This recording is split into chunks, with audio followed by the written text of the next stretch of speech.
तो अब आता है हमारा question number 3, exercise 4.2। Give the step you will use to separate the variable and then solve the equation. देखिए ऊपर भी आप यही कर रहे थे कि आप सेपरेट कर रहे थे अपने वेरिएबल को और तब उसका इक्वेशन का आप सॉल्यूशन निकाल रहे थे, ठीक है, और उस वेरिएबल को फाइंड आउट कर रहे थे।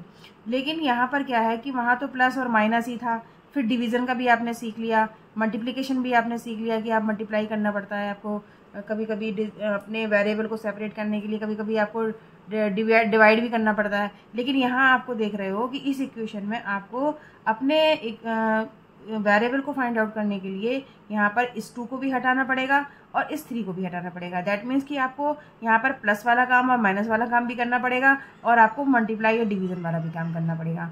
तो देखिए अब इसमें कुछ रूल हैं ऐसे कि जब भी हम अपने वेरिएबल को फाइंड आउट करते हैं, निकालना चाहते हैं, सेपरेट करना चाहते हैं, तो सबसे पहले हम प्लस या माइनस वाला काम करते हैं। यानी अगर हमें प्लस या माइनस पहले करना पड़ रहा है तो हम अपने इक्वेशन में प्लस माइनस वाला काम पहले करेंगे, ठीक है, और उसके बाद हम मल्टीप्लिकेशन और डिवीजन वाला करेंगे, ठीक है, ये बाद में करेंगे, ठीक है।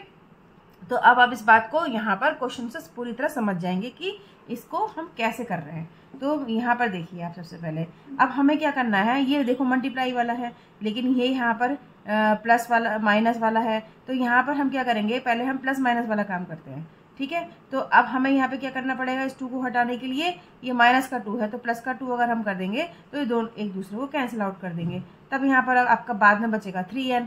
अब इसको n को भी हम सेपरेट करना है तो हमें 3 को भी हटाना पड़ेगा। अब 3 को हटाएंगे तो हम ये मल्टीप्लाई में है तो हम उसका जस्ट अपोजिट यानी डिवाइड करके हम इस 3 को कैंसिल आउट करके हम n की वैल्यू फाइंड आउट कर देंगे।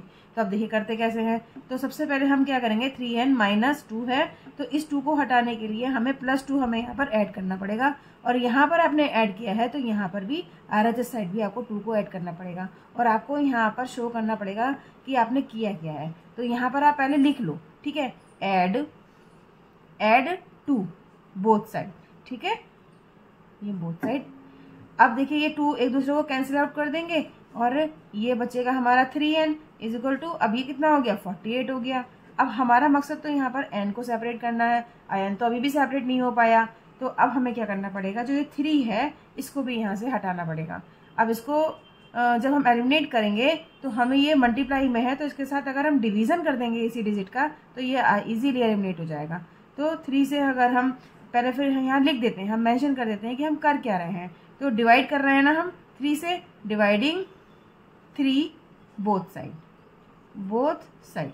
तो 3n/3 इज इक्वल टू, आपने LHS साइड में डिवाइड कर दिया, अब RHS साइड में भी तो आपको डिवाइड करना पड़ेगा, बैलेंस करना पड़ेगा, ठीक है। अब 3 से 3 के कट गया, अब तो सेपरेट हो गया ना, बचा n इज इक्वल टू, अब आप इसको डिवाइड कर दो।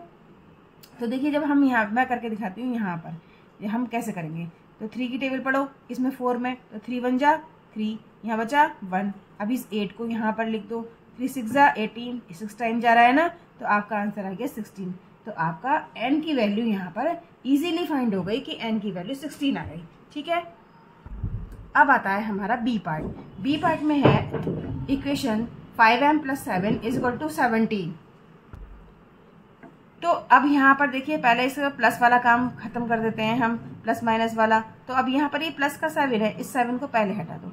7 को हटाने के लिए हमें माइनस का 7 यहाँ पर अगर हम कर दें तो ये कैंसिल आउट कर देगा एक दूसरे को। तो कर दें तो पहले जिस काम को आप कर रहे हो पहले वहाँ मेंशन करो, ठीक है। तो यहाँ पर हम क्या कर रहे हैं, हमें प्लस का 7 है तो माइनस करना पड़ेगा। तो हम लिखेंगे सब्ट्रैक्ट 7 बोथ साइड। तो 5m + 7 - 7 इज इक्वल टू, अब आपने इधर तो 7 कर दिया माइनस का, इधर भी आप करिए, ये मस्ट है करना, ठीक है। 7 से 7 कैंसिल आउट हो गया, अब ये बचा 5m इज इक्वल टू, अब ये बचा हमारा 10। 17 में से 7 माइनस करेंगे तो 10 आ जाएगा। अभी तो हमारा मकसद यहाँ कंप्लीट हुआ नहीं, हमारा m जो वेरिएबल है वो 5 के साथ तो अभी भी अटैच्ड है, जो मल्टीप्लाई के साइन के साथ है। तो हमें यहाँ पर जस्ट अपोजिट ये करना पड़ेगा कि प्लस माइनस वाला काम करके तो हमने काम एक स्टेप खत्म कर दिया, लेकिन अब हमें करना पड़ेगा यहाँ पर डिवाइड। तो लिख देंगे हम कि डिवाइडिंग 5 बोथ साइड, ठीक है। 5m आप यहाँ पे इसे डिवाइड कर दीजिए और 10 यहाँ पर आपने डिवाइड करा है तो आपको RHS साइड भी डिवाइड करना पड़ेगा। अब 5 से 5 कैंसिल आउट हो गया तो m इज इक्वल टू, देखिए अब ये भी तो कैंसिल आउट हो गया, 5 की टेबल में ये तो 10 चला जाएगा, 5 1 जा 5, 5 2 जा 10, तो 2 आ गया ना। ये 1 से 2 को डिवाइड करोगे आप, ये देखिए 1 से 2 को डिवाइड करोगे तब तो 2 ही आएगा ना, ठीक है। तो m की वैल्यू आ गई 2। तो ये हो गया हमारा इसका आंसर।